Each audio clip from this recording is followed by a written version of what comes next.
অভিযোগ উঠেছে সম্পত্তির লোভে প্রতিবন্ধী বোনের রাস্তা বন্ধ করল আপন ভাই। মই দিয়ে নিজ ঘরে আসা যাওয়া করে দুই বোন। দেয়ালের ওপার থেকে নির্বাক হয়ে চেয়ে থাকা ছাড়া যেন কিছুই করার নেই তাদের। একা একাই বসে কান্দি যে কখনো ভাবি নাই আমাদের ভাগ্যে এরকম হবে।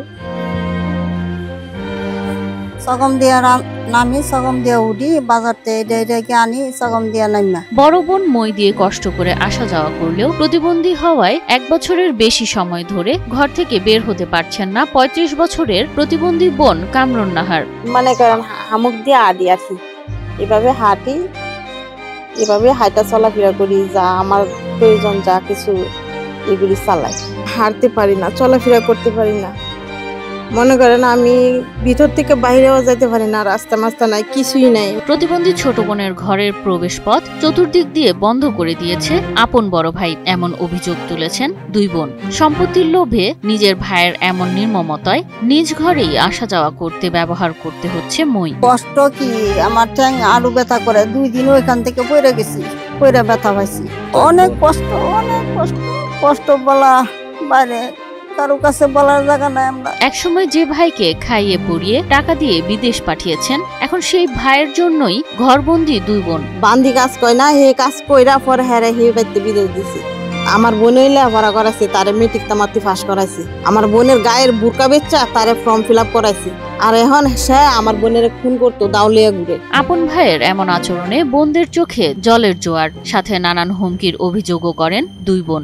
আমার ছোট ভাই, আপন ভাই, আমার ছোট ভাই আমার হ্যাঁ বন্ধ করছি। জব কইরা লাইবো, আমরারে খুন কইরা লাইবো, মারা লাইবো, এরকম হুমকি টুমকি দেয়। জন্মের 1 বছর পর পোলিওতে আক্রান্ত হন নরসিংদীর রায়পুরা উপজেলার আদিয়াবাদ ইউনিয়নের নয়াচর গ্রামের কামরুন নাহার বেগম। অন্য 8-10 জনের মতো স্বাভাবিকভাবে হাঁটাচলা করতে পারেন না কামরুন নাহার। শিশুদের মতো হামাগুড়ি দিয়ে চলতে হয় তাকে। ছোট সময় 1 বছর বয়স হয়েছিল না, পোলিও হয়েছিল। আমার আম্মু তখন এত চিকিৎসা ছিল না, পোলিও তো হয়েছে যে পরে অন্য চিকিৎসা করছে, ভালো হয়েছে না। তবুও জীবনযুদ্ধে হার মানেননি। শিখেছিলেন সেলাই মেশিন চালানোর কাজ। স্বপ্ন ছিল ঘরে সেলাই মেশিন চালিয়ে কি বুঝলেন ভাই, অনলি যেটাই চাই নিজেকে সফল করে তুলবেন, কিন্তু সেই স্বপ্নের পথটাই যেন বন্ধ করে দিয়েছে তারই আপন বড় ভাই কামরুজ্জামান কামাল। ওই দিকটা ঘুরা বাড়ির পিছন দিয়া মই দিয়া পরে আমাদের বাসায় আসতে হয়। মনে করেন আর কোনো দিকটা আমাদের রাস্তা নেই, সব দিকটা বন্ধ। আমার আপন ভাই কামাল সে বন্ধ করে রাখছে।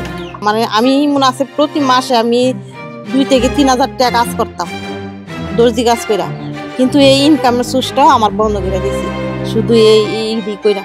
অনেক মানুষ আইতে পারে না। তবে অভিযুক্ত ভাই বলছেন ভিন্ন কথা। রাস্তা নিয়ে তাকে বিভ্রান্তিতে ফেলছেন বোনেরা, এমনটাই দাবি করছেন তিনি।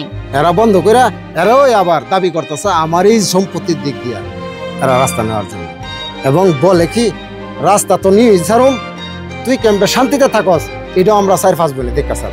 এদিকে প্রতিবেশীরাও দীর্ঘদিন ধরে সমাধানের চেষ্টা চালিয়ে হয়েছেন ব্যর্থ। আমরা চাচ্ছি ওনারা মিলে যাক, মিলে গিয়ে আমরা একটা সমাধান করে আমরা একটা সমাধানে চলে আসি। আমরা ওনাদেরকে বলছি কিন্তু উনিও ওনার সাথে আসতে চায় না। স্থানীয় জনপ্রতিনিধির দাবি, অভিযোগের প্রেক্ষিতে একাধিকবার সালিশ মীমাংসার চেষ্টা করলেও কোনো কাজ হয়নি। অনেকবার চেষ্টা করছি এটা সমাধান করার জন্য, একটি রাস্তার জন্য, কিন্তু কামাল একঘেয়েমি করে সে তার রাস্তার কোনো ব্যবস্থা করে দেয়নি।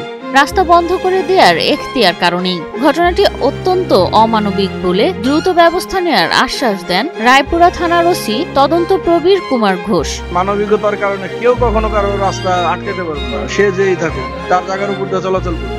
এটা রাস্তা তার প্রবেশ পথ কি করে আটকাবে? ঘরবন্দি নয়, অন্যদের মতো স্বাধীনভাবে বাঁচতে চায় প্রতিবন্ধী কামরুন নাহার ও তার বোনেরা। এই ঘটনায় তদন্ত সাপেক্ষে যথাযথ ব্যবস্থার দাবিও জানান তারা। আমি এটা বিচার চাই, রাষ্ট্রের কাছেও বিচার চাই, সরকারের কাছে বিচার চাই, যে আইনজীবী আছে তাদের কাছে আমি বিচার চাই।